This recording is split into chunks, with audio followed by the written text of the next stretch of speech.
ان لکل دین خلقا وخلق الاسلام الحیا، ہر دین میں حسن اخلاق کی صفات میں سے ایک اہم صفت ہوتی ہے، جبکہ اسلام میں حسن اخلاق کی اہم ترین صفت جو ہے وہ حیا ہے۔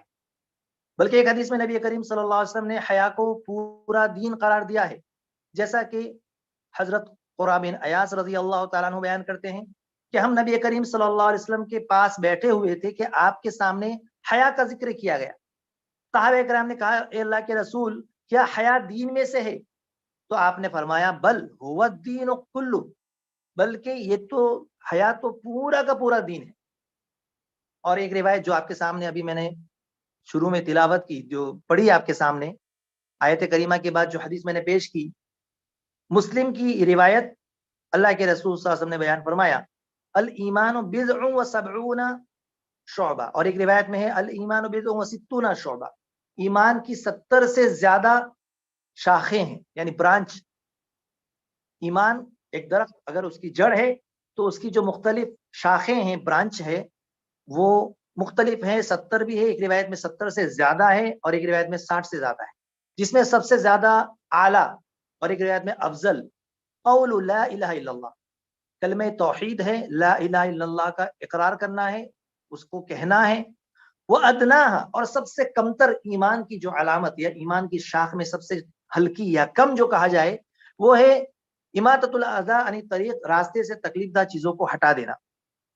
اور فرمایا والحیاء شعبۃ من الایمان، حیا کو مستقل طور پر ذکر کیا گیا کہ یہ بھی ایمان کا ایک حصہ ہے، ایمان کی ایک شاخ ہے، ایمان کا ایک شعبہ ہے۔ اس حدیث کو امام مسلم نے روایت کیا ہے، حدیث نمبر 35 ہے۔ عبداللہ بن عمر رضی اللہ تعالیٰ عنہ بیان کرتے ہیں کہ رسول اللہ صلی اللہ علیہ وسلم کا گزر ایک انصاری صحابی کے پاس سے ہوا جو اپنے بھائی کو حیا کے بارے میں سمجھا رہے تھے، نصیحت کر رہے تھے، انہیں یہ کہہ رہے تھے کہ تم کیا بات ہے، تم ہر وقت شرماتے رہتے ہو، کچھ بھی کام کہا جائے تو تم شرما جاتے ہو،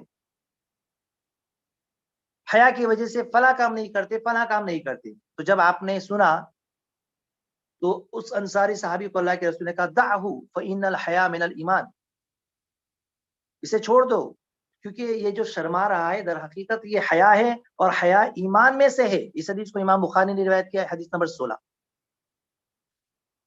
ایک اور روایت جسے علامہ البانی نے صحیح الجامع میں ذکر کیا ہے، حدیث نمبر 3200 ہے، الحیاء والایمان قرنا جمیعا، حیا اور ایمان یہ دونوں اکٹھے رہتے ہیں، دونوں ساتھ رہتے ہیں۔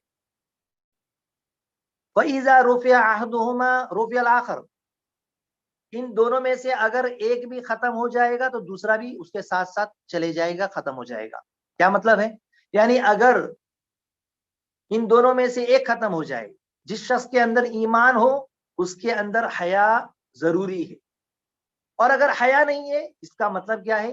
ایمان بھی اس کے اندر نہیں ہے، یا یوں کہا جائے کہ حیا کا نہ ہونا ایمان کے ناقص ہونے کی دلیل ہے، کہ اس کے اندر ایمان کم ہے۔ جتنا حیا کی جتنی صفت اس کے اندر کم ہوگی اتنا ہی اس کے اندر ایمان کم ہوگا۔ یہ بار بار لفظ جو آپ سن رہے ہیں کہ حیا حیا حیا ایمان میں سے ہے، حیا ہے کیا چیز؟ اردو میں ہم اس کا ترجمہ شرم سے بھی کرتے ہیں، شرم و حیا، جسے ہم کہتے ہیں کہ شرم و حیا یہ عورت کا زیور ہے، تو صرف عورت کا زیور نہیں ہے بلکہ انسان کی اہم صفت ہے۔ اور ابھی آپ کے سامنے آگے جو ہے میں آپ کے سامنے ذکر کروں گا صحابہ کرام کی صفات، یا یہ کہ اللہ کے رسول صلی اللہ علیہ وسلم خود بہت ہی زیادہ باحیا تھے، اور اللہ تبارک تعالیٰ کی بھی صفت حیا سے متصف ہے، اس کا بھی تذکرہ انشاءاللہ کیا جائے گا۔ لیکن اس سے پہلے ہم یہ سمجھے کہ حیا کیا ہے۔ اہل علم نے ذکر کیا ہے کہ حیا در حقیقت اچھے اخلاق کی وہ صفت ہے جو انسان کو گھٹیا بے حیائی پر مشتمل کاموں سے، اقوال سے، افعال سے روکتا ہے اور اچھے کام کرنے پر ابھارتا ہے۔ تو انسان جو برائی کے قریب نہیں جاتا، برا کام نہیں کرتا، اسے برائی سے روکنے والا، جو برائی سے روکنے کی جو صفت اس کے اندر ہے وہ کیا ہے؟ وہی چیز حیا ہے، اسی کو ہم حیا کہیں گے۔ بالفاظ دیگر بعض اہل علم نے یہ کہا ہے کہ حیا در حقیقت اس عظیم صفت کا نام ہے جو انسان کو اس بات پر آمادہ کرے کہ وہ اللہ تبارک و تعالیٰ سے ڈر جائے، اور اللہ تبارک و تعالیٰ سے ڈرتے ہوئے ہر حرام کام کو، ہر فحش قسم کے اعمال کو اور اقوال کو چھوڑ دے، اس سے بچ جائے، اس سے پرہیز کرے، اور ہر اچھے اقوال اور اعمال کو وہ انجام دے۔ یہ حیا ہے۔ حیا کی قسموں کی اگر بات کی جائے، اس کے ٹائپس یعنی اقسام، تو دو طرح کی حیا ہوتی ہے۔ ایک حیا فطری حیا ہے جو ہر انسان میں ہوتی ہے، یہاں تک کہ چھوٹے چھوٹے بچوں میں بھی وہ ہوتی ہے فطری طور پر، فطری یہ حیا۔ مثال کے طور پر سطر کو چھپانا، تو آپ نے دیکھا ہوگا کہ بہت سارے بچے، چھوٹے چھوٹے بچہ ہے، چھوٹا ہے، لیکن اس کے باوجود بھی اس کے اندر حیا ہے، وہ پردے کے پیچھے چھپ جاتا ہے، گھر کے اندر دروازے کے پیچھے چھپ جاتا ہے، کیونکہ یہ حیا جو ہے اس کے اندر فطری طور پر داخل ہے۔ یہی وجہ ہے کہ جب آدم علیہ السلام کو اور ان کی بیوی حوا علیہ السلام کو جنت سے نکالا گیا اس درخت کے کھانے کی وجہ سے، جس سے اللہ تعالیٰ نے انہیں منع کیا تھا، تو ان کی شرمگاہیں ظاہر ہو گئی، ننگی ہو گئی، چنانچہ شرم کے مارے وہ جنت کے پتوں کے ذریعے سے ان کو ڈھانپنے لگے۔ چنانچہ قرآن کریم نے اس کا نقشہ کھینچا ہے، فلما ذاق الشجرة بدت لهما سوآتهما وطفقا يخصفان عليهما من ورق الجنة۔ سورۃ الاعراف سورہ نمبر 7 آیت نمبر 22، اللہ رب العزت نے ارشاد فرمایا کہ پھر جب انہوں نے اس درخت کو چکھ لیا تو ان کی شرمگاہیں ظاہر ہو گئی اور وہ جنت کے پتے ان پر چپکانے لگے۔ جنت کے درخت کے پتوں سے اپنی شرمگاہوں کو وہ لوگ چھپانے لگے۔ تو ذرا دیکھیے آیت کریمہ پر غور کریں کہ جنت کے جو لباس ہے وہ اتر گئے، اور آدم علیہ السلام اور حوا علیہ السلام کیا کر رہے ہیں؟ درخت کے جو جنت کے درخت ہے اس کے پتوں سے اپنی سطر کو چھپا رہے ہیں۔ اس سے ثابت ہوا کہ حیا جو ہے آدم علیہ السلام اور ان کی بیوی کی جبلت میں، فطرت میں رکھ دی گئی تھی، اور یہ فطری حیا جو آدم علیہ السلام میں تھی وہ ان کی ہر اولاد میں ہے، فطرتاً ہے ہمارے اندر۔ یہ اور بات ہے کہ شیطان نے اسے جو ہے دھیرے دھیرے اس سے ہم کو دور کر دیا، اور انسان بے حیا ہوتے گیا کہ اب وہ لباس نہیں بھی پہنا تو اسے کچھ فرق نہیں پڑتا، یا اس کی اسے پرواہ نہیں ہے۔ یہ شیطانی کھیل ہے۔ جس طریقے سے شیطان نے آدم علیہ السلام کو جنتی لباس سے محروم کر دیا، لباس سے محروم کر دیا، اسی طریقے سے شیطان کا یہ ٹارگٹ ہے کہ آدم کی ہر اولاد سے اس لباس کو چھین لے اور اسے بے حیا کر دے، بے پردہ کر دے، بے شرم بنا دے۔ اسی طرح فطری حیا کے تعلق سے ایک اور روایت میں آپ کے سامنے ذکر کروں، جسے امام بخاری نے ذکر کیا ہے، حدیث نمبر 5136، اور اسی طریقے سے امام مسلم نے بھی روایت کیا ہے، حدیث نمبر 1419۔ نبی کریم صلی اللہ علیہ وسلم نے ذکر فرمایا، وَلَا تُنْكَحُ الْبِكْرُ حَتَّى تُسْتَأْذَنَ۔ باکرہ عورت سے یعنی کنواری جو لڑکی ہے اس کا نکاح اس وقت تک نہ کیا جائے جب تک کہ اس کی اجازت نہ لے لی جائے۔ تو صحابہ کرام نے پوچھا کہ اللہ کے رسول، وہ تو شرماتی ہیں، اس سے اگر ہم اجازت لینے جائیں گے تو وہ تو شرمائے گی، کچھ بول نہیں پائے گی، تو اس کی اجازت ہم کیسے لیں؟ تو آپ نے کیا فرمایا؟ ان تسکتا، کہ وہ خاموش ہو جائے، وہ خاموش رہے، یہی اس کی اجازت ہے، اور جو ہے مطلب کچھ بولے نہیں، شرم کے مارے چپ رہے، اعتراض نہ کرے، منع بھی نہ کرے، تو یہی خاموشی در حقیقت اجازت ہے۔ یہ بھی فطری حیا ہے جو ہر کنواری لڑکی کے اندر ہوتی ہے۔ تو یہ تو بات ہوئی فطری حیا کی۔ اب ہم بات کریں ایمانی حیا، دوسری قسم جو ہے وہ ایمانی حیا۔ ایمانی حیا کیا ہوتا ہے؟ ایمانی حیا سے مراد ہے انسان اللہ تبارک و تعالیٰ سے ڈرتے رہے، اور اللہ سے ڈرتے ہوئے ہر حرام کام سے اجتناب کرے، برائی سے اجتناب کرے۔ یہ حیا انسان کے اندر کیسے آتی ہے؟ کیسے انسان برائی سے بچے؟ کیسے انسان کے اندر ایمانی حیا بیدار ہو، پیدا ہو، اور وہ برائی سے بچ جائے؟ یہ اسی وقت ممکن ہے جب انسان یہ تصور کرے کہ اللہ تبارک و تعالی اسے دیکھ رہا ہے، اسے یہ یقین کامل ہو کہ اللہ تبارک و تعالیٰ اسے ہر وقت ہر جگہ دیکھ رہا ہے، سن رہا ہے، اس کی تمام حرکات پر اللہ تبارک و تعالیٰ کی نظر ہے، اللہ تبارک و تعالیٰ کی اس کی تمام حرکات اور سکنات اللہ کے علم میں ہے، اور اللہ رب العزت نے اسی کا تذکرہ قرآن کریم میں مختلف آیات میں مختلف طریقے سے کیا ہے۔ چنانچہ سورہ نساء سورہ نمبر 4 کی آیت نمبر 1 میں آخر میں اللہ رب العزت نے فرمایا ان اللہ کان علیکم رقیبا، اللہ تبارک تعالیٰ تمہارے اوپر نگراں ہے، تمہارا مراقبہ کیا ہوا ہے، تم اللہ رب العزت کی نگرانی میں ہو۔ جس طریقے سے کوئی نگراں ہوتا ہے اور اس کی نگرانی میں ہر کوئی ہوتا ہے تو اس سے ڈرتا ہے کہ میرا جو نگراں ہے اس کی نظر مجھ پر ہے، وہ مجھے دیکھ رہا ہے، تو کوئی غلط کام نہیں کرتا۔ اسی طریقے سے ایک آیت کریمہ میں اللہ رب العزت ارشاد فرمایا سورہ حجرات آیت نمبر 18 میں واللہ بصیر بما تعملون، اور اللہ رب العزت جو تم کچھ عمل کر رہے ہو دیکھ رہا ہے۔ سورہ حشر آیت نمبر 18 میں اللہ رب العزت نے فرمایا واللہ ان اللہ خبیر بما تعملون، جو کچھ تم عمل کرتے ہو یقیناً اللہ رب العزت پوری طرح اس سے باخبر ہے۔ بلکہ اللہ تبارک تعالیٰ تو آنکھوں کے اشاروں اور دلوں کے رازوں سے بھی واقف۔ سورۃ المومن سورہ نمبر 40 کی آیت نمبر 19 میں اللہ رب العزت نے ارشاد فرمایا یعلم خائنۃ الاعین وما تخفی الصدور، اللہ رب العزت جو ہے وہ تمہاری نظروں کی خیانت کو بھی جانتا ہے، اور ان مخفی باتوں کو بھی، چھپی ہوئی باتوں کو بھی جو تمہارے دلوں میں۔ تو ذرا ان آیات اور اس کے ترجمے پر غور کریں، چھوٹی چھوٹی آیت ہے، آیت کا آخری ٹکڑا میں آپ کے سامنے ذکر کر رہا ہوں۔ اگر انسان صرف ان آیات اور ان آیات کے ٹکڑوں پر، اس کے ترجمے پر غور کر لے، یہ احساس اس کے دل کے اندر پیدا ہو جائے کہ اللہ رب العزت مجھے دیکھ رہا ہے، اور اللہ کی نگرانی میں وہ ہے، اللہ کی نگہبانی میں ہے، اللہ جو کچھ وہ کر رہا ہے یا انسان یا ہم جو کچھ کر رہے ہیں، اللہ رب العزت اسے جانتا ہے، اس کی خبر رکھتا ہے۔ بلکہ ہم جو سوچتے ہیں نا دلوں کے اندر، ہمارے جو دلوں میں بھید ہے، جو ہمارا بھائی نہیں جانتا، جس کے بارے میں ہم سازش کرتے ہیں اپنے دل کے اندر کہ میں اس کے ساتھ ایسا کروں گا، وہ ہمارا بھائی نہیں جانتا، انجان ہے۔ لیکن یاد رکھیں کہ وہ علیم و خبیر، عرش پر مستوی جو رب ذوالجلال ہے وہ باخبر ہے، وہ جانتا ہے۔ وما تخفی الصدور، جو تمہارے سینوں کے اندر، دلوں کے اندر چھپا ہوا ہے، اس بھید کو بھی اللہ رب العزت جانتا ہے۔ اللہ رب العزت قریب ہے، وَلَقَدْ خَلَقْنَا الْإِنسَانَ وَنَعْلَمُ مَا تُوَسْوِسُ بِهِ نَفْسُهُ وَنَحْنُ أَقْرَبُ إِلَيْهِ مِنْ حَبْلِ الْوَرِيدِ۔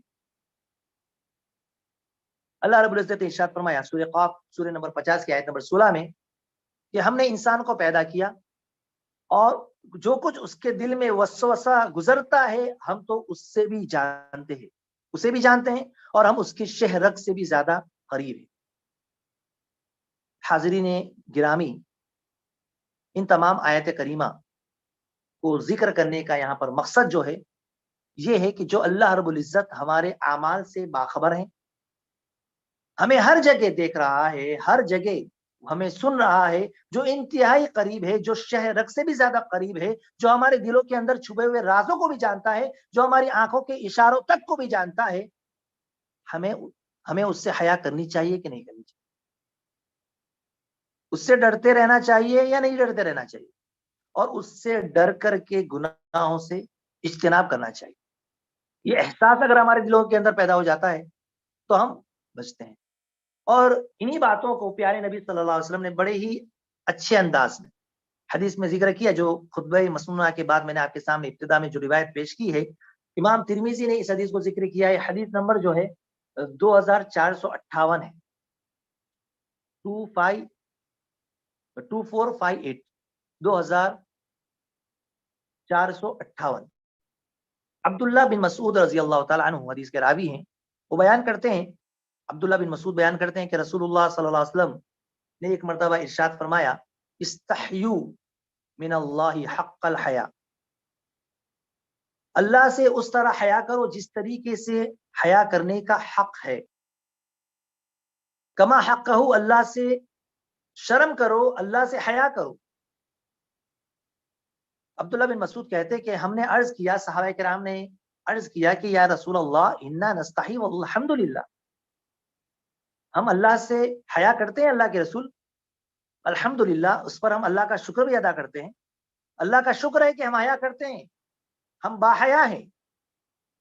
تو آپ نے فرمایا کہ لیس ذاک، میری مراد یہ نہیں ہے، ولكن الاستحياء من الله حق الحياء ان تحفظ الرأس وما وعى والبطن وما حوى ولتذكر الموت والبلا ومن اراد الآخرة ترك زينة الدنيا فمن فعل ذلك فقد استحيا من الله حق الحياء۔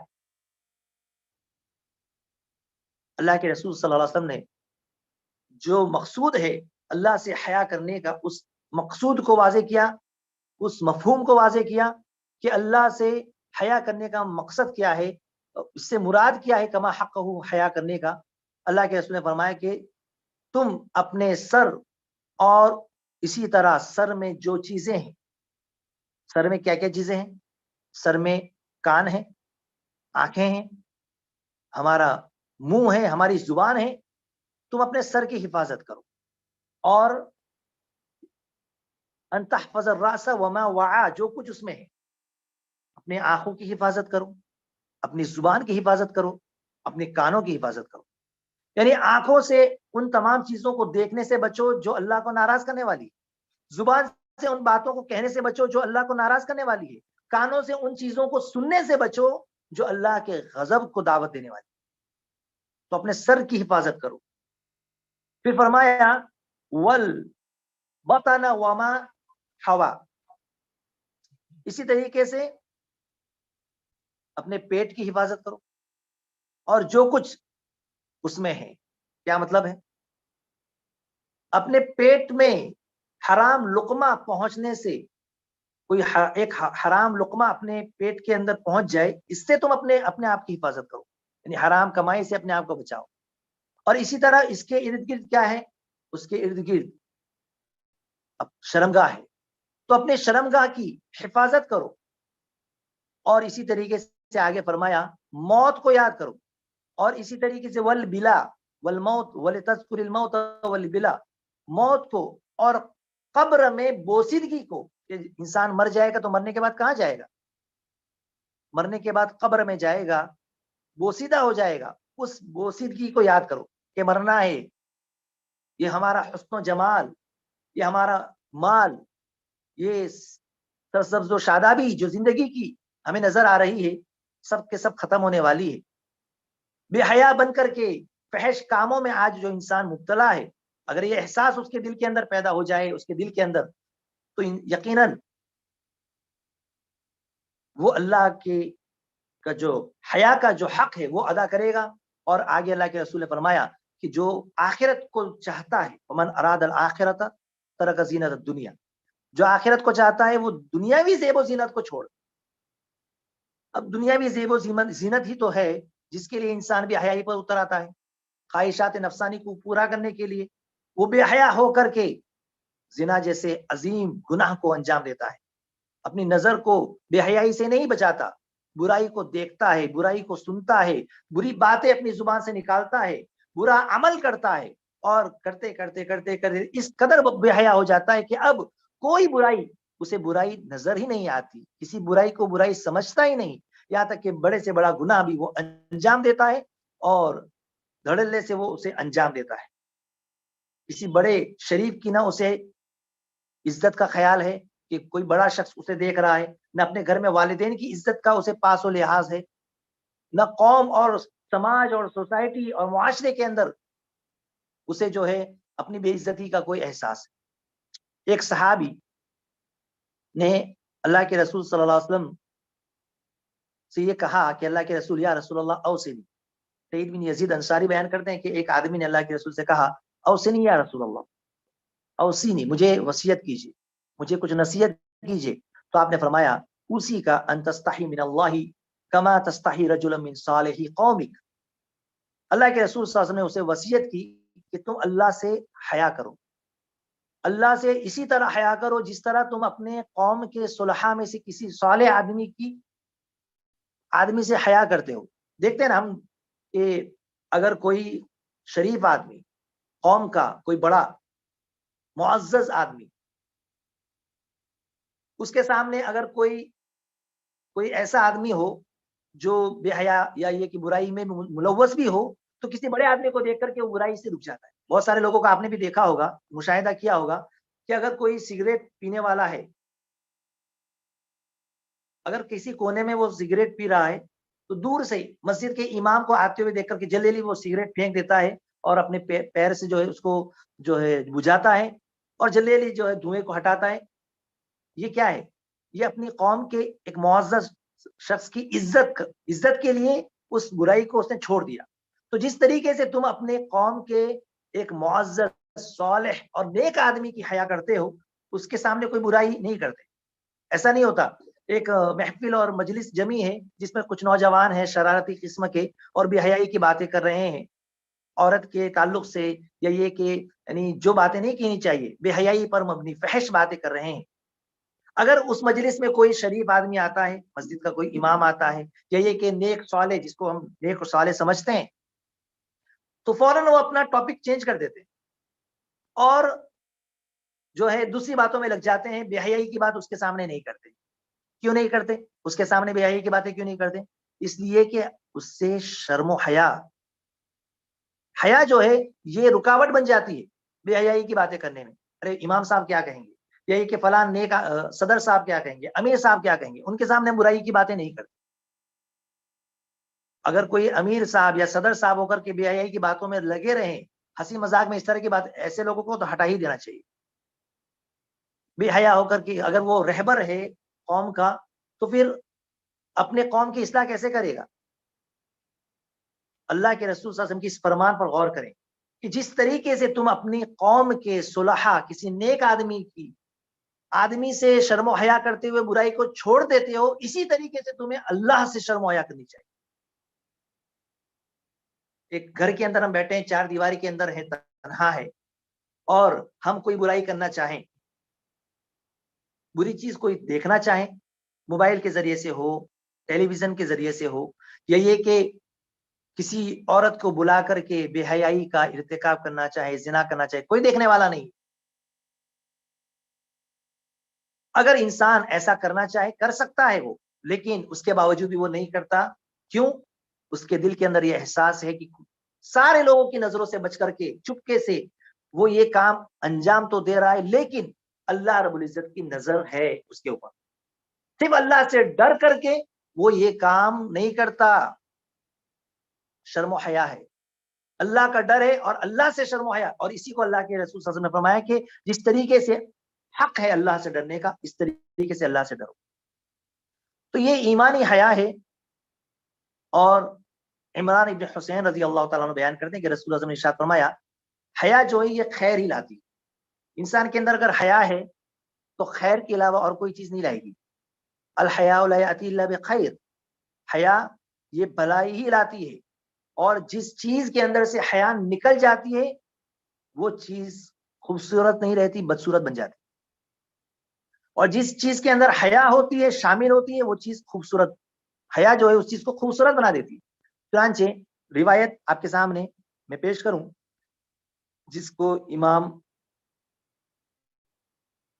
البانی نے صحیح الادب المفرد میں ذکر کیا ہے، اور انس بن مالک رضی اللہ تعالیٰ عنہ حدیث کے راوی ہیں. نبی کریم صلی اللہ علیہ وسلم نے ارشاد فرمایا، ما كان الحیاء فی شیء الا زانہ ولا كان الفحش فی شیء الا شانہ.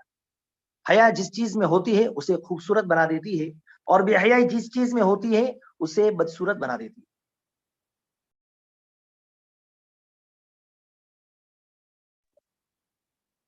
سامعین اور خاص طور پر پردہ نشین میری مائیں اور بہنیں جو میری آواز کو سن رہی ہیں، یہ حیا بہت ہی عظیم صفت ہے. ایک صحابی اشج عبد القیس سے مخاطب ہو کر کے اللہ کے رسول نے انہیں بیان فرمایا کہ یا اشج عبد القیس،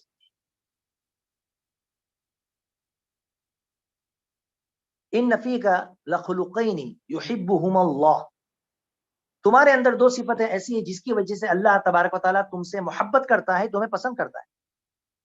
وہ دو صفتیں اللہ کے اس نے بیان فرمائی، الحلم والحیاء، بردباری، صبر، تحمل، بہت بڑی چیز ہے، تحمل برداشت کرنا، برداشت کرنا، تحمل کرنا، حلم بردباری، اور دوسرا حیا شرم۔ تو جس شخص کے اندر، جس انسان کے اندر، جس مرد کے اندر، جس عورت کے اندر حیا ہے، اللہ رب العزت اسے پسند کرتا ہے۔ تو ہم اور آپ اور ہم میں سے جو بھی اس صفت سے متصف ہے، اسے خوش ہونا چاہیے کہ وہ صفت ہے جسے اللہ رب العزت پسند کرتا ہے۔ اور کیوں پسند نہ کریں جبکہ اللہ رب العزت خود اس صفت سے متصف ہے۔ چنانچہ ایک روایت میں اللہ کے رسول صلی اللہ علیہ وسلم نے ارشاد فرمایا، سنن ابی داؤد کی روایت ہے، حدیث نمبر 4014 ہے، 4014، ان اللہ حی ستیر یحب الحیاء والستر وَإِذَا اغْتَسَلَ أَحَدُكُمْ فَلْيَسْتَتِرْ۔ یا علا بن امیہ رضی اللہ تعالیٰ عنہ بیان کرتے ہیں کہ رسول اللہ صلی اللہ علیہ وسلم نے ایک آدمی کو دیکھا جو کھلے میدان میں غسل کر رہا تھا، تو اللہ کے رسول صلی اللہ علیہ وسلم نے ان الفاظ سے اسے مخاطب کیا کہ بے شک اللہ تبارک تعالیٰ انتہائی باحیا ہے، بہت ہی زیادہ پردہ ڈالنے والا ہے۔ حیا اور پردہ ڈالنے کی حیا کو اللہ رب العزت پسند فرماتا ہے، لہٰذا جب تم میں سے کوئی غسل کرے تو اسے چاہیے کہ وہ پردے میں غسل کرے، پردہ ڈال لے، یا یہ کہ پھر حمام میں یا ایسی جگہ پر غسل کرے جہاں اسے کوئی دیکھ نہ پائے۔ تو یہ معلوم یہ ہوا کہ اللہ رب العزت کی صفت حیا ہے۔ اور ایک روایت جس کو امام ترمذی نے روایت کیا ہے، اور اسی طریقے سے امام ابو داؤد نے بھی روایت کیا ہے، اور اسی طریقے سے امام ابن ماجہ نے بھی روایت کیا ہے۔ علامہ البانی نے اس حدیث کو صحیح کہا ہے، ترمذی میں حدیث نمبر 3556 ہے، 3556۔ اسی طریقے سے ابو داؤد میں حدیث نمبر 1488 ہے، 1488۔ حدیث کے الفاظ ملاحظہ فرمائیں، ان اللہ حی، ان اللہ حی کریم یستحی اذا رفع الرجل الیہ یدیہ ان یردہما صفرا خالیتین خائبتین۔ بے شک اللہ تبارک تعالیٰ بہت ہی زیادہ حیا کرنے والا، نہایت ہی زیادہ کریم، مہربان ہے۔ اور کوئی آدمی جب اس کے طرف ہاتھ اٹھاتا ہے، اس لیے ہاتھ اٹھاتا ہے دعا کرنے کے لیے، جب ہاتھ پھیلاتا ہے تو اللہ رب العزت کو حیا آتی ہے کہ ان دونوں ہاتھوں کو اللہ رب العزت لوٹا دے، واپس کر دے، صفرن خائبتین، خالی ہاتھ واپس کر دے، خالی ہاتھ لوٹا دے۔ اس بات سے اللہ تبارک و تعالیٰ کو حیا آتی ہے۔ تو معلوم یہ ہوا کہ صفت حیا اللہ رب العزت کی بھی صفت ہے، اور اسی طریقے سے پیارے نبی جناب محمد رسول اللہ صلی اللہ علیہ وسلم کی بھی صفت ہے، صفت حیا۔ چنانچہ ایک روایت جس کو امام بخاری اور امام مسلم دونوں نے روایت کیا ہے، اور ابو سعید خدری رضی اللہ تعالیٰ عنہ حدیث کے راوی ہیں، امام بخاری نے اس حدیث کو ذکر کیا ہے، حدیث نمبر 3562 ہے، اور مسلم میں یہ روایت موجود ہے 2320۔ ابو سعید خدری بیان کرتے ہیں کہ کان رسول اللہ صلی اللہ علیہ وسلم اشد حیاء من العذراء فی خدرها۔ رسول اللہ صلی اللہ علیہ وسلم گھر کے کونے میں پردے میں بیٹھی ہوئی کنواری لڑکی سے بھی زیادہ باحیا تھے۔ سبحان اللہ، یہ اللہ کے رسول صلی اللہ علیہ وسلم کی بات، اللہ کے رسول صلی اللہ علیہ وسلم کی صفت حیا، اور اس کا تذکرہ ام المؤمنین عائشہ صدیقہ رضی اللہ تعالی عنہا نے کیا ہے۔ مسلم کی روایت جس کو امام مسلم نے روایت کیا ہے 6362۔ ایک واقعہ ذکر کیا کہ نبی کریم صلی اللہ علیہ وسلم گھر میں تشریف فرما تھے، اور آپ کی رانوں یا پنڈلیوں سے کپڑا ہٹا ہوا تھا۔ اسی دوران ابو بکر صدیق تشریف لاتے ہیں، اللہ کے رسول صلی اللہ علیہ وسلم اس کی پرواہ نہیں کرتے، وہ اجازت طلب کرتے ہیں، آپ انہیں اندر آنے کی اجازت دے دیتے ہیں، لیکن آپ اپنی حالت کو تبدیل نہیں کرتے۔ پنڈلیوں سے کپڑا ہٹا ہوا ہے، ہٹا ہوا ہی رہتا ہے، اللہ کے رسول صلی اللہ علیہ وسلم جو ہے اسی حالت میں رہتے ہیں۔ اس کے بعد وہ چلے جاتے ہیں، عمر رضی اللہ تعالیٰ عنہ گھر میں تشریف لاتے ہیں، اور عمر رضی اللہ تعالیٰ عنہ جب گھر میں تشریف لاتے ہیں، اجازت طلب کرتے ہیں، اللہ کے رسول صلی اللہ علیہ وسلم انہیں اجازت دے دیتے ہیں، اور آپ کی پنڈلیوں سے کپڑا ہٹا ہوا رہتا ہے، آپ اپنی حالت میں رہتے ہیں، حالت تبدیل نہیں کرتے۔ اس کے بعد عثمان ذو النورین رضی اللہ تعالیٰ عنہ، عثمان رضی اللہ تعالیٰ عنہ اجازت طلب کرتے ہیں، تو آپ اٹھ کر سیدھے بیٹھ جاتے ہیں، اپنے کپڑوں کو درست کرتے ہیں، پھر وہ داخل ہوتے ہیں اور آپ ان سے پھر بات چیت کرتے ہیں، اس کے بعد پھر وہ چلے جاتے ہیں۔ عائشہ صدیقہ رضی اللہ تعالیٰ عنہ ام المؤمنین دریافت کرتی ہیں، پوچھتی ہیں کہ یا رسول اللہ یہ کیا ماجرا ہے؟ ابو بکر صدیق آئے تو آپ نے ان کی کوئی پرواہ نہیں کی، آپ اپنی حالت میں رہے، تبدیل نہیں کی۔ اس کے بعد عمر آئے تو عمر رضی اللہ تعالیٰ عنہ کے آنے کے بعد بھی آپ نے اس کی کوئی پرواہ نہیں کی۔ یہ کیا بات ہے کہ عثمان جب آئے تو آپ اٹھ کر سیدھے بیٹھ گئے اور اپنے کپڑوں کو سیدھا کر لیا، درست کر لیا۔ تو آپ نے کیا ارشاد فرمایا؟ الا استحی من رجل تستحی منہ الملائکہ، اے عائشہ تم کیا بات کرتی ہو؟ کیا میں اس آدمی سے حیا نہ کروں جس سے فرشتے بھی حیا کرتے ہیں؟ سبحان اللہ، یہ وہ صحابہ کرام ہیں جس سے فرشتے حیا کرتے ہیں۔ اس سے معلوم ہوا کہ فرشتے بھی حیا، صفت حیا جو ہے یہ فرشتوں میں بھی ہوا کرتی ہے۔ تو جب انسان کے اندر حیا ہونی چاہیے، سب سے زیادہ عورتوں کے اندر حیا ہونی چاہیے۔ حیا کا اعلیٰ نمونہ قرآن کریم نے ہمیں ذکر کیا، بہترین مثال ہمیں پیش کی قرآن کریم نے۔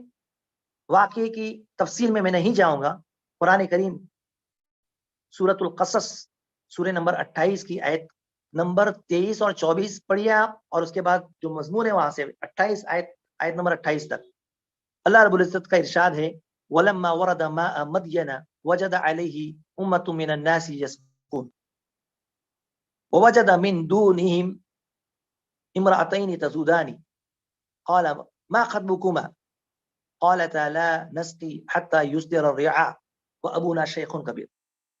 واقعہ تفصیل ہے، میں تفصیل میں نہیں جاؤں گا۔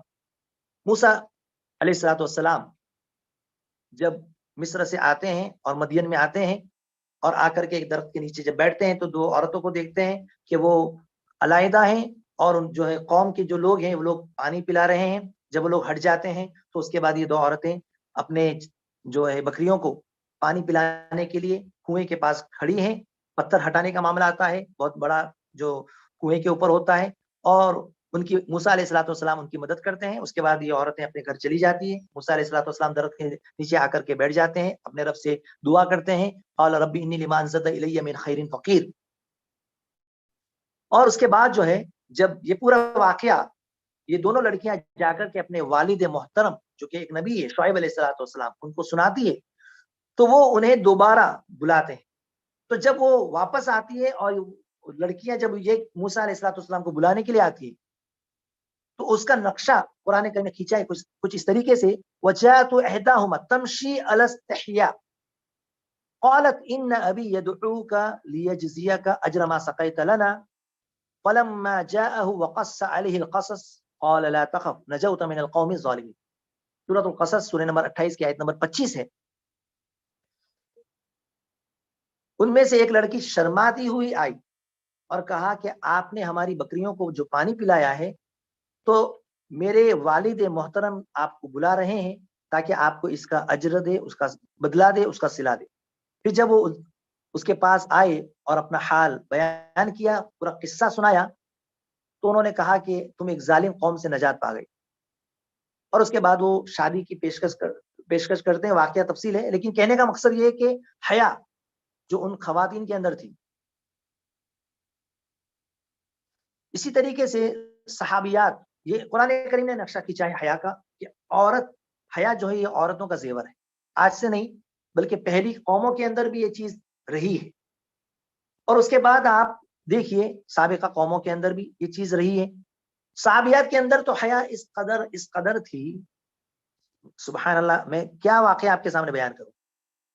چنانچہ عبداللہ بن عمر بیان کرتے ہیں کہ روایت بیان کرتے ہیں کہ رسول اللہ صلی اللہ علیہ وسلم نے ایک مرتبہ یہ فرمایا کہ من جر ثوبہ خیلاء لم ينظر اللہ الی یوم القیامہ، لم ينظر اللہ الیہ یوم القیامہ، کہ جو شخص اپنا کپڑا تکبر سے گھسیٹے اللہ تبارک تعالیٰ قیامت کے دن اسے نظر رحمت سے نہیں دیکھے گا۔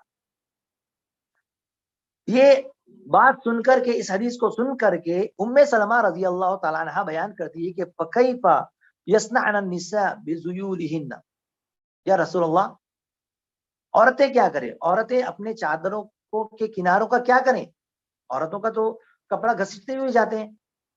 تو آپ نے فرمایا یرخینا شبرن، ایک بالش تک لٹکا لیا کرے. تو ام سلمہ نے کیا کہا معلوم؟ انہوں نے کہا اذن تنکشف اقدامہن، تب تو ان کے قدم ظاہر ہو جائیں گے. اگر ایک بالش اگر لٹکائیں گے تو چلتے وقت ان کے قدم ظاہر ہو جائیں گے. ام سلمہ رضی اللہ تعالیٰ عنہ کو یہ بات گوارا نہیں ہے کہ ان کے قدم ظاہر ہوں اور مرد ان کے قدموں کو دیکھیں. تو اللہ کے رسول صلی اللہ علیہ وسلم نے انہیں ایک ہاتھ تک لٹکانے کی اجازت دی اور کہا کہ اس سے زیادہ نہیں. اس حدیث کو امام ترمذی نے روایت کیا ہے، حدیث نمبر 1731، اور علامہ البانی نے اسے صحیح کہا ہے. اسی طریقے سے وہ مشہور اور معروف روایت جس کو عبداللہ بن عباس رضی اللہ تعالیٰ عنہ نے روایت کیا ہے اور طویل روایت ہے، امام بخاری نے اسے ذکر کیا ہے. عطا ابن ابی رباح جو حضرت عبداللہ بن عباس رضی اللہ تعالیٰ عنہ کے ایک شاگرد تھے، بیان کرتے ہیں کہ ایک مرتبہ عبداللہ بن عباس نے ان سے کہا کہ کیا میں تمہیں ایک جنتی خاتون کو نہ دکھلاتا؟ میں نے کہا کیوں نہیں؟ تو انہوں نے فرمایا کہ یہ جو کالے رنگ کی عورت ہے، یہ جو کالی عورت ہے، یہ عورت جنتی عورت ہے. یہ جو کالے رنگ کی عورت ہے، کالی عورت ہے، یہ جنتی عورت. ایک مرتبہ رسول اللہ صلی اللہ علیہ وسلم کی خدمت میں حاضر ہوئی اور کہنے لگی کہ یا رسول اللہ، مجھے مرگی کا دورہ پڑتا ہے جس سے میں بے پردہ ہو جاتی ہوں، لہٰذا آپ اللہ تبارک و تعالیٰ سے میرے لیے دعا کیجیے. تو آپ نے فرمایا ان شئتی صبرتی ولک الجنہ وان شئتی دعوت اللہ ان یعافیک. سبحان اللہ. الفاظ پر غور کریں. اللہ کے رسول نے انہیں چوائس دی دو باتوں کی. اگر تم چاہو تو تم صبر کرو، اس کے بدلے میں تمہارے لیے جنت. ان شئتی صبرتی ولک الجنہ. اگر تم اس بیماری پر صبر کرو تو اس بیماری پر صبر کرنے کے بدلے میں تمہارے لیے جنت ہے. اور اگر تم چاہو تو میں دعا کر دیتا ہوں اللہ تبارک و تعالیٰ تمہیں عافیت عطا فرما دے، شفا دے دے. تو اس عورت نے جنت کو چنا. اس نے کہا میں صبر کروں گی، اللہ کے رسول میں صبر کروں گی. اب آگے کی جو بات ہے یہ بہت ہی اہم ہے اور میں خاص طور پر خواتین سے گزارش کروں گا کہ وہ اس حدیث کے آگے کے جو الفاظ کو بغور سنیں اور اس حدیث کے الفاظ کو سن کر کے اپنے اوپر ذرا اپنے ماحول پر غور کرے، اپنے اندر ذرا جو ہے جھانکے. کیا کہا گیا؟ اس خاتون نے سوچا کہ ایک طرف صبر کے بدلے جنت ہے، آخرت میں جنت کی ضمانت ہے، تو دوسری طرف دنیا کے اندر عافیت ہے، لہٰذا اس نے جنت کو چنا. لیکن اس نے یہ درخواست کی کہ اللہ کے رسول میں صبر تو کروں گی، صبر ہی کرتی ہوں، لیکن تاہم مرگی کے دورے کے بدلے میں بے پردہ ہو جاتی ہوں جس سے مردوں کی نظر مجھ پہ پڑتی.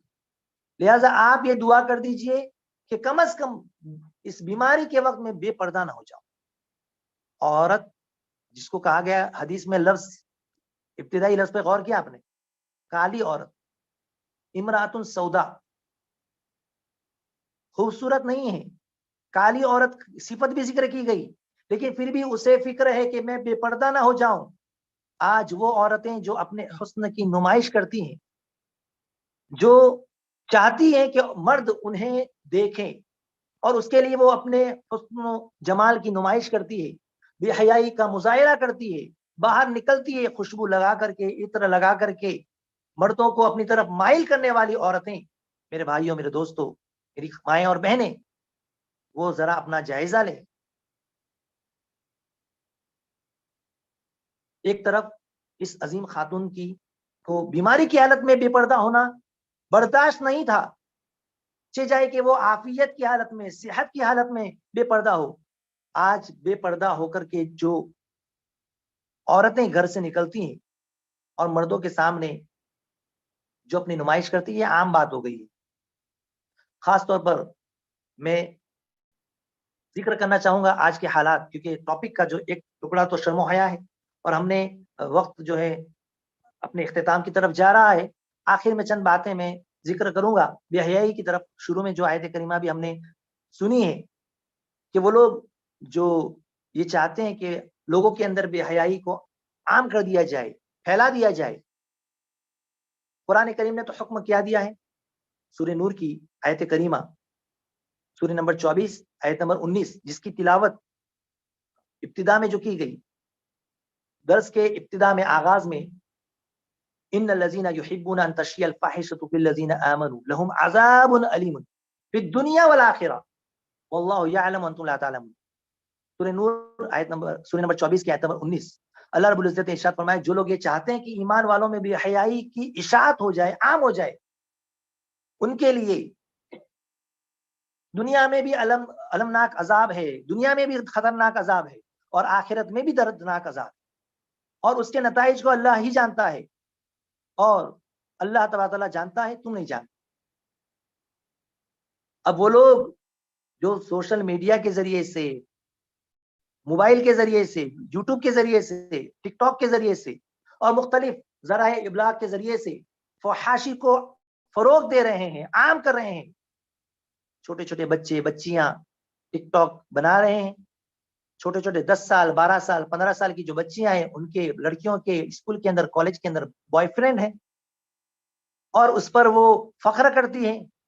اور اب جو مہینہ آنے والا ہے بے حیائی کا، 14 تاریخ کا، ویلنٹائن ڈے کے نام سے جسے جو ہے لوگ مناتے ہیں، اور سرخ گلاب، سرخ عید کہا جاتا ہے، یا نہ جانے کیا کیا اس کو جو ہے نام دیا جاتا ہے، جس میں گلاب کا اور گلدستوں کا تبادلہ کیا جاتا ہے، اور اس کے بعد کارڈ کا اور نہ جانے کیا کیا جو ہے فحاشی کا ارتکاب ان دنوں میں کیا جاتا ہے، اور اس کے لیے لڑکیاں تیار ہو رہی ہیں، اس دن کا آنے کا انتظار کر رہی ہے، پھر اس رات کے اندر، صرف ایک رات میں نہ جانے کتنی جگہوں پر لڑکیاں اپنے بوائے فرینڈ کے ساتھ، نامحرم کے ساتھ، اپنے عاشق کے ساتھ ناجائز تعلقات قائم کرتے ہیں، زنا کاری اور بدکاری کرتے ہیں۔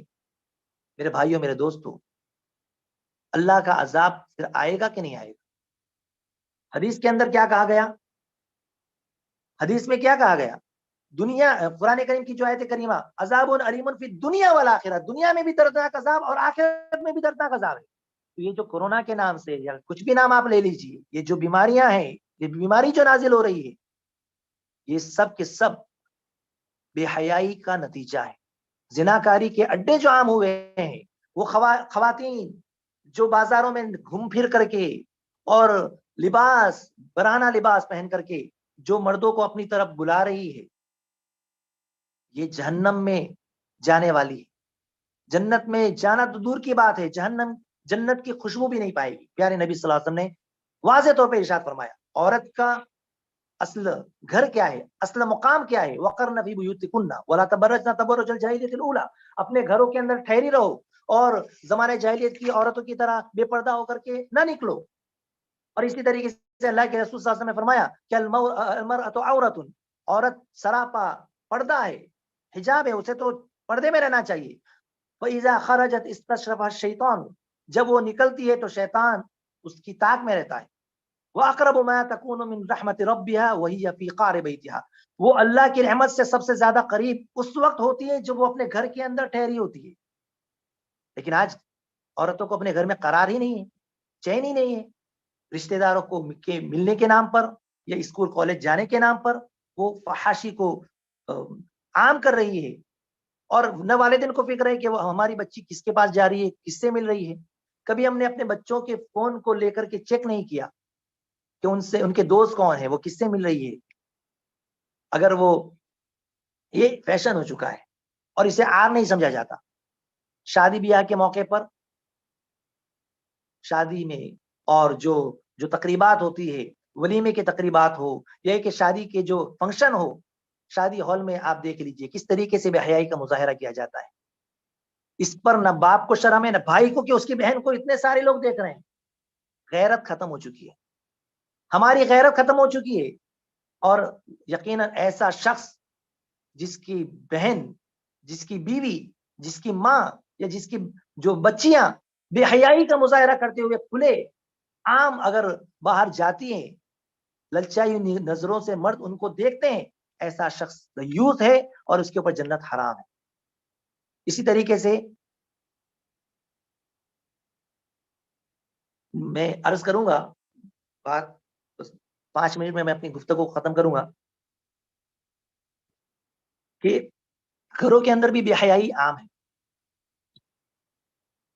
جو چچیرے ممیرے جو رشتے ہوتے ہیں اس کو بھی ہم جو ہے حرام نہیں سمجھتے. پھوپھی ذات بہن یا پھر چچیری بہن یا یہ کہ ماما ذات بہن, یہ اس سے بھی پردہ کرنا ہے. جب اس سے نکاح کرنا جائز ہے تو پھر یہ غیر محرم ہے, محرم نہیں ہے, محارم میں سے نہیں ہوتے. تو اس سے لیکن ہم دیکھتے ہیں گھروں کے اندر ہنسی مذاق چل رہا ہے, اور آج کل جو ہے یہ رواج کہ ایک دوسرے کو گفٹ دینا, پھر اس طریقے سے جو ہے ہاتھ ملانا.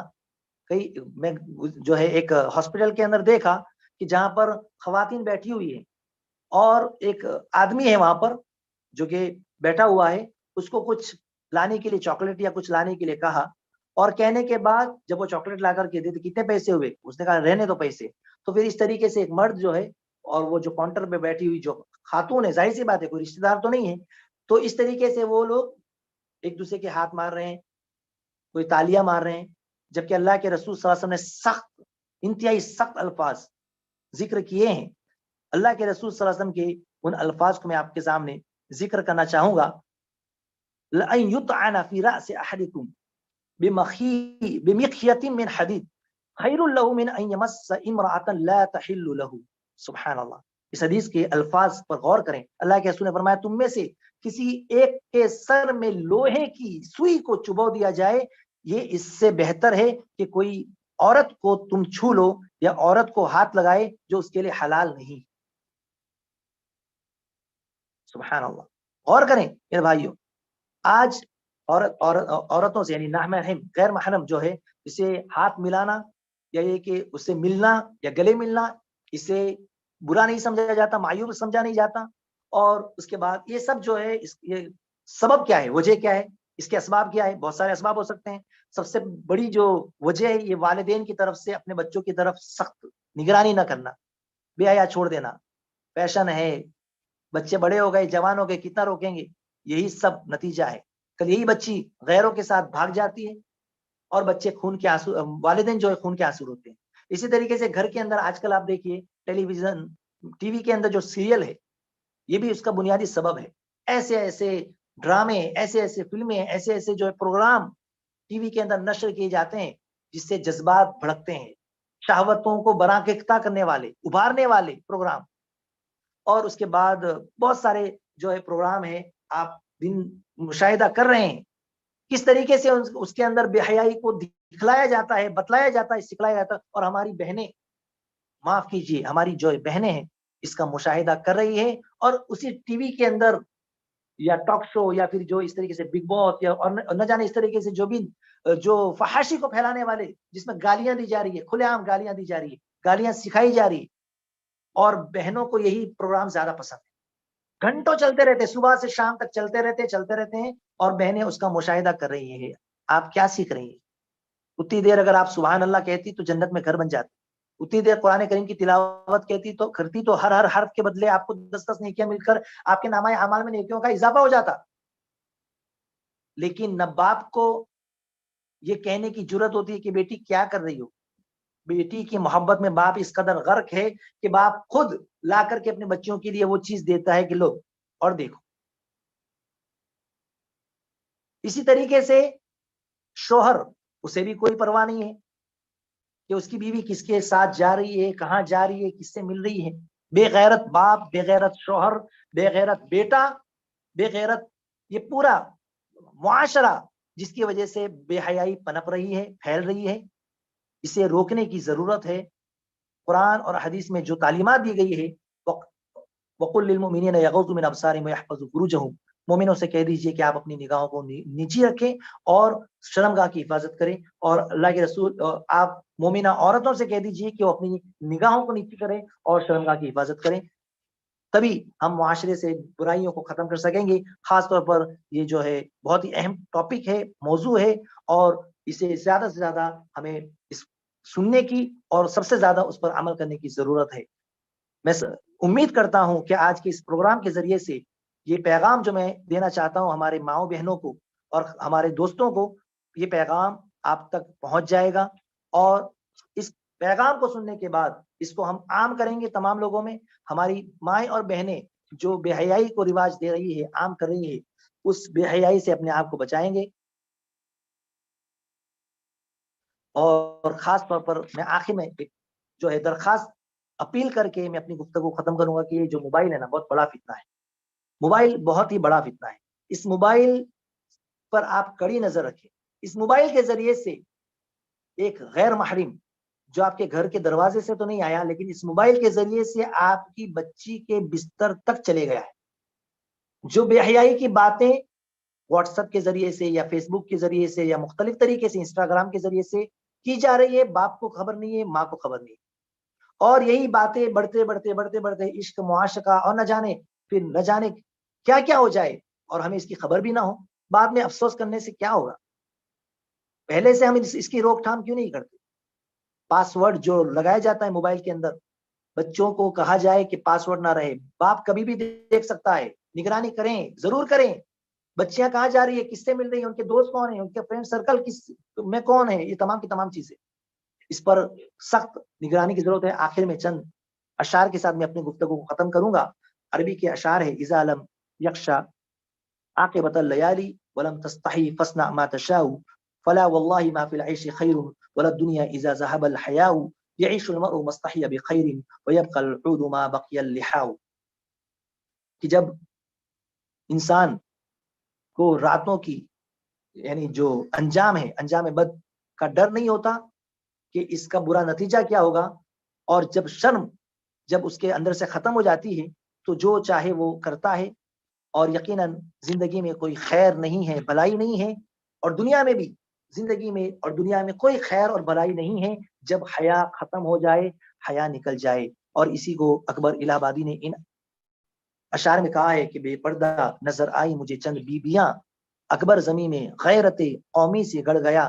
پوچھا جو ان سے آپ کا پردہ وہ کیا ہوا، کہنے لگی کہ عقل کے مردوں پہ پڑ گیا. اللہ سے دعا ہے کہ اللہ تبارک تعالی ہمیں ایک صاف ستھرے ماحول میں زندگی گزارنے کی توفیق عطا فرمائے. ایک مسلم معاشرہ جو جیسے با حیا ہونا چاہیے، جس کے اندر اسلامی اقدار کو پنپنا چاہیے، اسلامی تعلیمات پر عمل ہونا چاہیے. اللہ رب العزت ہمیں بے حیائی اور برائی سے بچائے اور ہمارے معاشرے کو تمام قسم کی بے حیائی اور گندگی سے پاک اور صاف کرے. ہماری بچیوں کی عزت و آبرو کی حفاظت کریں اور ہمیں اسلام کی تعلیمات پر مکمل طور پر عمل کرنے کی توفیق عطا فرمائے. آمین. وما علینا الا البلاغ المبین. والسلام علیکم ورحمۃ اللہ وبرکاتہ. آمین اللہم آمین. وعلیکم السلام ورحمۃ اللہ وبرکاتہ. جزاکم اللہ خیرہ، بارک اللہ فیک، نفع اللہ بک الاسلام والمسلمین. انشاءاللہ یہ تھے فضیلت الشیخ برکت اللہ محمدی مدنی حفظہ اللہ آپ کے سامنے شرم و حیا اور مسلم معاشرہ اس موضوع پر قرآن و حدیث کی روشنی میں مدلل خطاب فرما رہے تھے، اور معاشرے میں اس کو لے کر کیا کیا خامیاں ہیں اس پر بھی شیخ محترم نے نظر ڈال رہے تھے. اللہ تعالیٰ شیخ کی علم میں، عمر میں، عمل صالح میں، اہل و عیال میں برکتوں سے نوازے. مزید اللہ تعالیٰ دینی خدمات شیخ محترم سے اور ہم سب سے لیتا رہے. شیخ کی اگر اجازت ہو تو کچھ سوالیں اگر ٹاپک سے ریلیٹڈ یا کوئی اور سوال ہے تو انشاءاللہ بھائی ہینڈ ریز کر سکتے ہیں، انشاءاللہ شیخ محترم اس کا جواب دیں گے.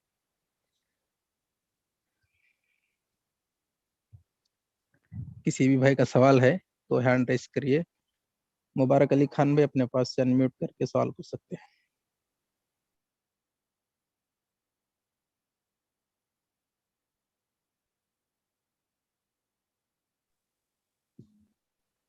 مبارک بھائی اپنے پاس سے انمیوٹ کر کے سوال پوچھ سکتے ہیں.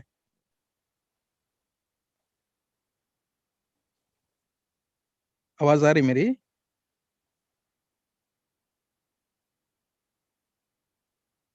عمران خان بھائی اپنے پاس سے انمیوٹ کر کے سوال پوچھ سکتے ہیں.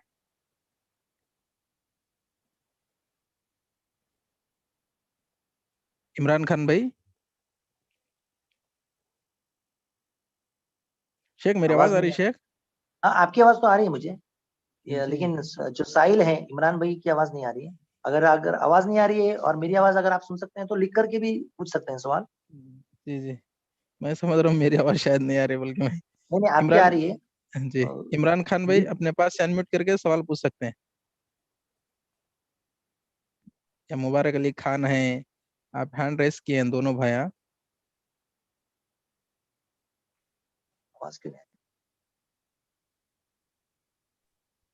السلام علیکم ورحمۃ اللہ وبرکاتہ. وعلیکم السلام ورحمۃ اللہ وبرکاتہ. جی شیخ. بارک اللہ فیکم شیخ, ماشاء اللہ بہت اچھا درس آپ کا. شیخ جزاک آپ اللہ. کے درس کے تعلق سے میرا سوال تھا. جی شیخ. ایک عورت بغیر عذر کے اگر خلا لے لی تو اس کا اسلام میں کیا سزا ہے؟ جو ہے ایک روایت میں اس طرح ہے, جو اپنے شوہر سے بغیر وجہ کے طلاق کا مطالبہ کرتی ہے تو اس کے اوپر جنت کی خوشبو حرام ہے, یا وہ عورت جنت میں داخل نہیں ہوگی. حدیث کے جو الفاظ اس طریقے سے ہے, حوالہ مجھے ذہن میں بالضبط نہیں ہے, لیکن حدیث ہے. تو بغیر عذر کے, عذر یعنی کوئی وجہ نہ ہو, بغیر سبب کے جو ہے طلاق یا خلا کا مطالبہ کرنا یقیناً یہ چیز اچھی نہیں ہے. البتہ اگر کوئی معقول وجہ ہے تو وہ مطالبہ کرتا. اگر شوہر اس کے حقوق ادا نہیں کر رہے ہیں, چاہے وہ مالی حقوق ہو یا جسمانی حقوق ہو, اور عورت کو اس کا جو ہے اس کی خواہش ہے جسمانی حقوق ہو یا مالی حقوق ہو, اگر وہ کسی طرح ادا کرنے سے قاصر ہے تو عورت کسی سبب سے مطالبہ کر سکتی ہے طلاق کا, یا یہ کہ جو ہے خلا کا, یا یہ کہ شوہر جو ہے نماز نہیں پڑھتا یا شرک میں مبتلا ہے, یا یہ کہ کوئی بھی یعنی شرعی طور پر جو بھی رکاوٹ ہے, لیکن بغیر عذر کے یا بغیر کسی وجہ کے یا بغیر سبب کے طلاق کا مطالبہ کرنا یقیناً یہ جو ہے جائز نہیں ہے. جی. عذر بولے اب وہ بنا عذر جی شیخ تھوڑی بات پوری مکمل نہیں ہوئی. اگر کوئی وجہ بولے بنا اگر عورت خلے نامہ میں نام لکھ دی تو شوہر کے اوپر کوئی گناہ ہے؟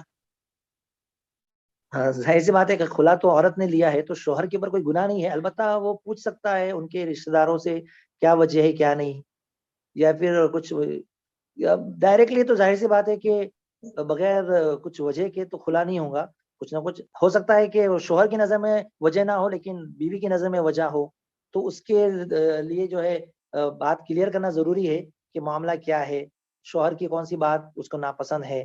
جیسا کہ ایک صحابیہ کا قصہ یا واقعہ جیسا کہ ہے کہ انہوں نے کہا کہ میں اپنے شوہر کے اخلاق میں یا دین کے معاملے میں کوئی جو ہے عذر نہیں رکھتی, لیکن میں جو ہے رہنا نہیں چاہتی, اور اس کے بعد وہ خلا لے لیتی ہے.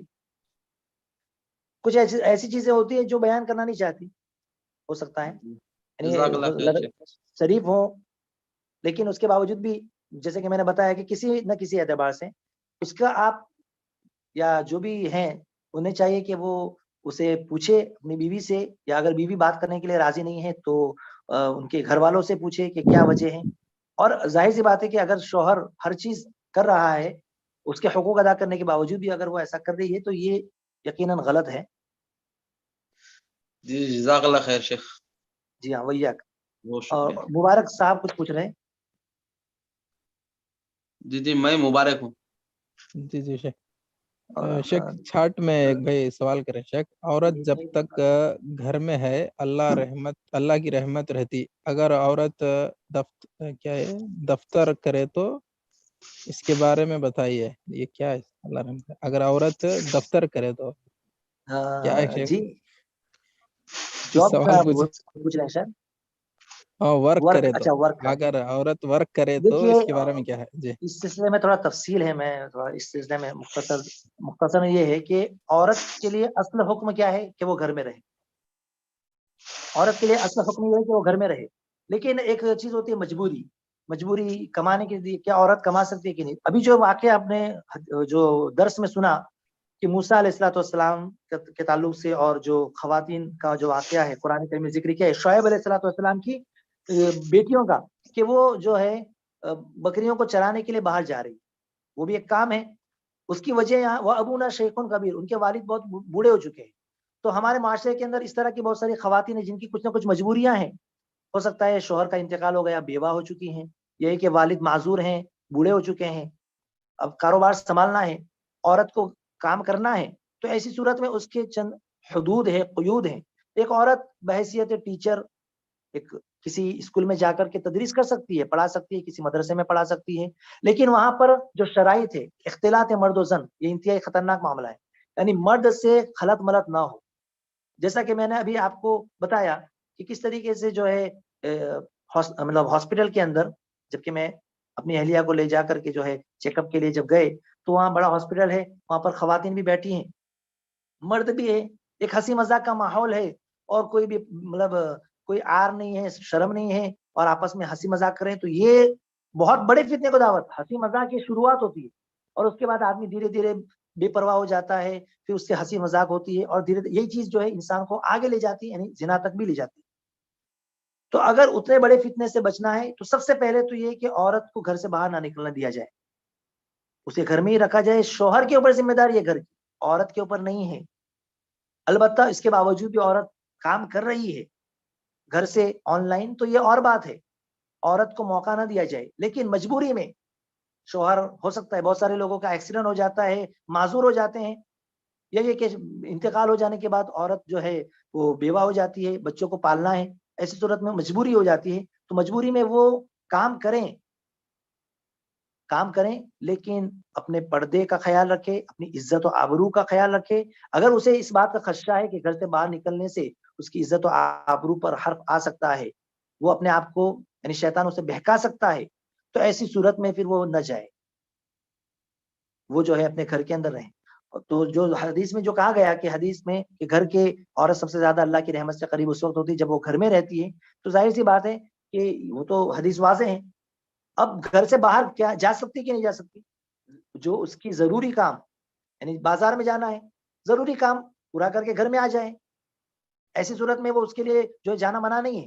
لیکن عورت یا یہ کہ صرف گھومنے پھرنے ٹہلنے کے لیے روزانہ مارکیٹ جا رہے ہیں, گھوم رہے ہیں, پھر رہے ہیں, اور پورا بن سور کر کے جا رہے ہیں, خوشبو لگا کر کے جا رہے ہیں تاکہ مرد ان کی طرف دیکھے, تو یہ انتہائی خطرناک معاملہ ہے. جی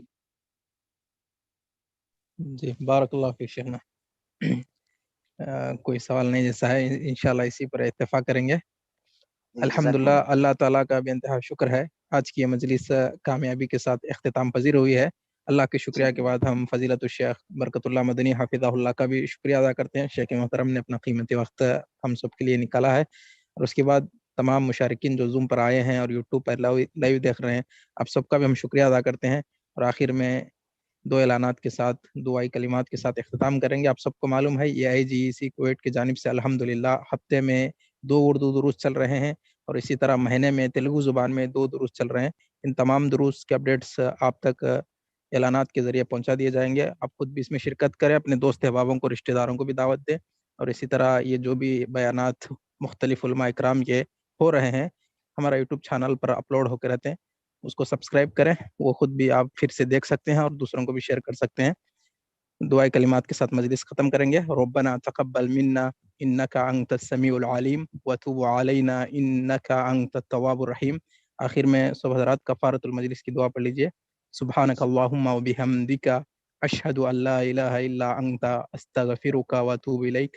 السلام علیکم ورحمۃ اللہ وبرکاتہ. وعلیکم السلام.